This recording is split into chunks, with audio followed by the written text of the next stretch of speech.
Assalamualaikum warahmatullahi wabarakatuh. Bismillahi walhamdulillah, wassalatu wassalamu ala rasulillah, sayyidina wa habibina wa syafi'ina wa qurrati a'yunina wa maulana Muhammad ibn Abdillah. La hawla wa la quwata illa billah, amma ba'du wa ba'da tahiyah. Subhanaka la ilma lana illa ma 'allamtana innaka antal alimul hakim. Qala rabbi shrah li sadri wa yassir li amri wahlul 'uqdatam min lisani yafqahu qawli, amma ba'd. Hadratil mukarramin, para alim, para ulama, para habaib, para masyayikh dimanapun berada, mudah-mudahan guru-guru kita semuanya panjang umur, sehat walafiat, dan selalu diberikan keberkahan agar terus bisa membimbing kita menjadi orang-orang yang diridhoi oleh Allah Subhanahu wa taala. Para jamaah, Bapak Ibu, Ketua DKM Masjid Baitur Rahman yang sungguh luar biasa, serta para pemirsa Cahaya Hati Indonesia iNews TV di mana berada, insya Allah kita ngaji mendapatkan berkah dari Allah Subhanahu wa taala. Amin. Kalau orang mau ngaji, insya Allah ketemu jati diri. Amin. Karena apa? Dapat bimbingan dari wahyu ilahi. Amin. Allah, amin. Ya Allah ya Rabbal Amin. alamin. Mas David, hari ini Ya. sungguh luar biasa tema kita. Karena apa? Ini yang sering saya alami dalam rumah tangga. Cemburu Ya. buta. Ngaku ini. Iya. Ya karena begitu ya. Iya. Jadi cemburu ini banyak yang kadang memberikan kita kesalahan dan kefatalan. Nah, maka dibahaslah cemburu ini dikategorikan sebagai prasangka. Karena apa? Prasangka itu banyak menyalahkan aturan manusia yang tadinya berakal, kalah dengan nafsu, emosi, dan pada akhirnya akan terjadi kebrutalan yang tidak kita inginkan. Maka di sini kita sudah siapkan ayat surat Al-Hujurat ayat 12 yang melarang kita untuk berburuk sangka atau berprasangka buruk di dalam kehidupan kita. Kita baca ayatnya agar kita memahami. A'udzubillahi minasyaitonirrajim. Ya ayyuhalladzina amanu jtanibu katsiran minadh-dhanni inna ba'dadh-dhanni itsmun wa la tajassasu wa la yaghtab ba'dukum ba'dha ayuhibbu ahadukum ay ya'kula lahma akhihi maitan fakarihtumuh wattaqullaha innallaha tawwabur rahim. Ayat dari surat Al-Hujurat ini luar biasa. Kita diingatkan langsung oleh Allah Subhanahu wa taala. Apa yang diingatkan oleh Allah? Hai orang-orang yang beriman. Berarti yang dipanggil siapa? Yang beriman, yang mau memakai keimanannya. Ya. Beda dengan muslim yang hanya sebatas Islam agamanya, tapi orang-orang yang beriman yang mau memakai akal dan hatinya sebagai pedoman hidup sesuai dengan ajaran Allah Subhanahu wa taala dan ajaran baginda Nabi besar Muhammad Sallallahu alaihi wasallam. Dan ini sudah banyak ditafsirkan oleh para ulama di dalam kitab-kitab tafsir. Orang yang mukmin adalah orang yang memakai imannya dengan hati dan imannya dengan akal, sehingga dibimbing untuk tidak terjerumus sama seperti hewan yang tidak pernah diajar. Maka kata Allah, hai orang-orang yang beriman, jauhi olehmu kebanyakan daripada prasangka. Artinya apa? Allah sudah ngingetin kita, prasangka itu banyak. Prasangka itu berlipat-lipat. Prasangka sama orang lain, prasangka sama diri kita. Jangan-jangan saya susah nih karena saya begini. Jangan-jangan rumah tangga saya ini begini karena pasangan saya begini. Itu namanya prasangka. Dan ini sangat dilarang oleh Allah Subhanahu wa taala. Sebab apa? Sesungguhnya sebagian prasangka itu adalah dosa. Dan janganlah kamu mencari kesalahan-kesalahan orang lain. Jangan kamu menggunjing sebagian dengan yang lain. Tidakkah kalian suka? Apakah kalian suka kalau di antara kalian makan daging saudaranya sendiri, makan bangkai saudaranya sendiri? Maka tentulah kalian merasa jijik, kata Allah, dan bertakwalah kepada Allah. Sesungguhnya Allah Maha penerima taubat dan Maha penyayang. Orang yang mukmin, orang yang mukminah tidak akan pernah memata-matai suaminya. Hatinya selalu terpaut. Lihat, Sayyidatina Khadijah kepada baginda Nabi yang jauh lebih muda, nggak pernah ngecek baginda Nabi lagi di mana. Karena apa? Dia tahu penjagaan Allah jauh lebih dari penjagaan dirinya. Beda sama ibu-ibu sekarang, jangankan pulang cuma 5 jam, dia pulangnya cuma 3 jam aja ditanya. Suami pulang kerja bukan disediain air, handphone diambil, password dibuka. Apa? Cari masalah. Dan jangan buka aib kepada tetangga. Sekalipun misalkan suami kita bermain mata dengan wanita lain, tapi niatnya ibadah, ibu izinin. Kagak katanya. Lagi serius langsung kagak enak aja. Nah ini penyakitnya nih Pak. Laki-laki itu boleh Bu lebih dari 1, betul? Ya. Enggak. Boleh.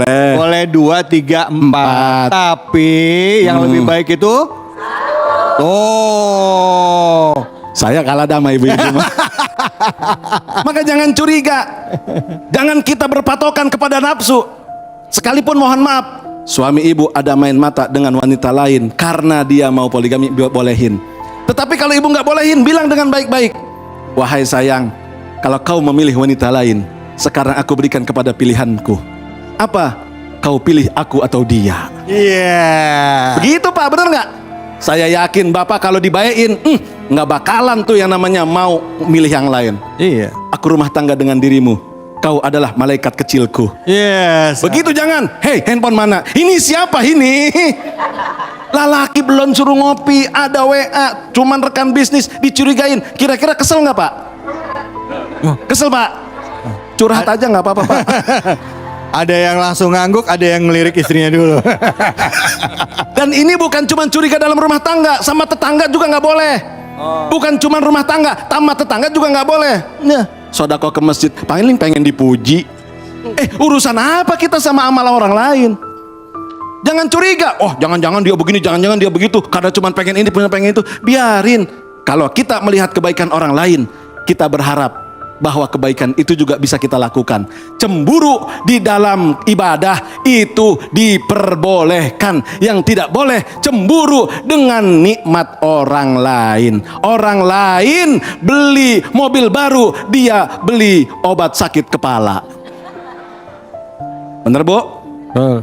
Maka jangan pernah kita piara, jangan pelihara curiga di dalam tubuh kita. Karena apa? Satu, kata Imam Ghazali, tatkala kita memelihara perasaan curiga, akal kita akan kalah oleh emosi. Yang kedua, pandangan kita akan selalu buruk dengan apa yang kita curigain. Dan yang ketiga, pasti akan ada madorot, bukan dapat manfaat. Dan ketika kita sudah curiga sama orang, hati itu capek, hati itu lelah. Yang dipikirin orang lain bukan dirinya. Padahal kalau kita mau bertawakal kepada Allah, aku serahkan ya Allah kepada Engkau, anakku di luar, anakku tidak bersamaku, tapi aku doa selalu kepadanya. Suamiku selalu aku doain, walaupun dia seperti apa di luar aku tidak tahu, tapi Engkau maha melihat, Engkau maha mendengar. Begitu Bu doanya. Jangan kayak anekdot tetangga saya. Anekdot ini mah, suami ngasih duit, kok ngojek cuman sekian, dikasih 100.000, ayo sisanya dikemanain. Begitu Pak. Besok dapat 250, nanya lagi, enggak, ini masih kurang, dikemanain. Akhirnya suaminya gedeg. Hari ketiga dia ngojek, dikasih tuh duit 6,5 juta. Ini baru boleh. Dari mana ini? Motornya gua jual. Gara-gara apa? Curiga, bener nggak? Maka curiga itu jangan dipiara. Ya, kita bebaskan hati kita dari prasangka-prasangka yang akan membuat kita terluka dan membuat jiwa kita bahaya. Orang yang bertawakal, lawannya curiga itu tawakal. Ya, lawannya curiga itu berserah diri. Mau seperti apa orang sama kita, orang jahatin kita, insya Allah kita tetap dibaikin sama Allah. Tidak ada balasan keburukan dari amal kebaikan yang kita lakukan, walaupun pandangan orang menyatakan kita adalah salah. Pandangan orang bukan pandangan Tuhan, dan pandangan orang banyak kesalahan. Maka pesan saya, jangan pernah pelihara curiga, jangan pernah pelihara prasangka. sebab prasangka selalu memberikan keburukan. Maka kata baginda Nabi besar Muhammad di dalam hadis riwayat Imam Bukhari, walladzi nafsi Muhammadin biyadih la hurmatul mu'minin a'zamu indallahi hurmatan minki maluhu wa damuhu wa ayazunna bihi illa khair. Kata baginda Nabi, demi Tuhan yang jiwa Muhammad di dalam genggamannya, sesungguhnya kesucian orang mukmin itu lebih besar di sisi Allah Subhanahu wa taala daripada kesucianmu. Jadi kalau kita curiga sama amal orang, sesungguhnya orang itu jauh lebih suci dari kita. Kita menuduh orang lain, sesungguhnya orang itu jauh lebih suci dari kita. Harta dan darahnya, kemuliaan dan kehormatannya, jikapun sampai dia dituduh yang bukan-bukan, maka kecelakaan akan jatuh kepada orang yang mencurigai. Waspada boleh, curiga jangan. Kita adalah orang-orang yang diberikan akal dan iman untuk memberikan kebahagiaan dalam hati kita. Jauhkan prasangka, maka kau akan jadi orang yang bahagia. Baik, alhamdulillah. Terima kasih banyak Ustadz. Silakan Ibu, ada yang mau bertanya? Oh Bapak, silakan Pak. Fadol. Bapak. Baik, terima kasih Ustaz. Mau nanya. Assalamualaikum warahmatullahi wabarakatuh. Waalaikumsalam warahmatullahi wabarakatuh. Nama saya Joko Prianto dari Jamaah Masjid Baitur Rahman Bekasi. Pertanyaan saya begini Ustadz. Ya. Adakah suatu amalan yang dapat kita itu selalu berpikir positif, atau bahasa kerennya itu positive think? Mohon arahannya ataupun penjelasannya. Cukup sekian Ustadz. Assalamualaikum warahmatullahi wabarakatuh. Waalaikumsalam warahmatullahi wabarakatuh. Ini pertanyaan berat banget. Positive thinking bagaimana? Padahal sekarang ini kita negative thinking mulu sama Allah. Benar nggak? Betul. Maka jawabannya, ketika kita mau positive thinking dengan manusia, maka positive thinkinglah kepada Allah. Dengan apa? Satu, banyak membaca hasbunallah wa ni'mal wakil, ni'mal maula wa ni'man nasir. Ayo baca hasbunallah wa ni'mal wakil, ni'mal maula wa ni'man hasbunallah wa ni'mal wakil, ni'mal maula wa ni'mal nasir. Baca itu, cukup Allah. Cukup Allah yang memberikan kita tawakal. Cukup kita bertawakal kepada Allah. Jangan lagi kita bertawakal kepada hati. Hati selalu dibelokin nama iblis. Betul Pak? Kenapa hati selalu dibelokkan oleh iblis? Karena di dalamnya tidak pernah membaca istighfar. Lihat Sayyidina Umar, begitu dibilang begini, dibilang begitu, digosipin begini begitu, tidak pernah hatinya itu kalah dari iblis. Kenapa? Karena senantiasa beristighfar. Jadi yang pertama, kalau kita mau positive thinking, kita membaca hasbunallah wa ni'mal wakil. Yang kedua, kita memperbanyak baca istighfar. Astaghfirullahalazim atau astaghfirullah rabbal baraya, astaghfirullah minal ya. Itu yang dikasih sama guru saya. Dan yang ketiga, kita lepaskan belenggu pikiran kita dari perkara-perkara yang selalu mengajak keburukan. Kalau kita berpikir, waduh, laki saya malam belum pulang, biarin, mungkin juga lagi nyari tambahan. Istri saya belum pulang nih, jam 4 biasanya. Oh, mungkin dia lagi belanja. Jangan nanya, papa kamu nggak pulang kemana? Papa kamu pulang kemana? Papa kamu berangkat kemana? Jangan, kita doa aja. Ya Allah, mudah-mudahan orang yang saya sayangin, pasangan hidup saya, selalu menjaga kehormatannya. Dia pulang ke rumah selamat, nggak kurang apapun. Begitu. Jadi baca hasbunallah wa ni'mal wakil. Kita baca istighfar. Yang ketiga, hilangkan belenggu-belenggu pikiran kita dari perkara-perkara yang negatif, sehingga datanglah aura-aura positif. Dan yang terakhir, jangan lupa kita senantiasa berdoa kepada Allah. Kita membaca apapun yang Allah berikan, sholawat, kita membaca subhanallah, itu juga bisa meringankan kita dari pikiran-pikiran yang buruk. Sebab kalau kita tidak pernah membaca itu semua, hati ini diisi oleh iblis. Hati yang diisi oleh iblis mudah untuk curiga dan jarang bisa bahagia.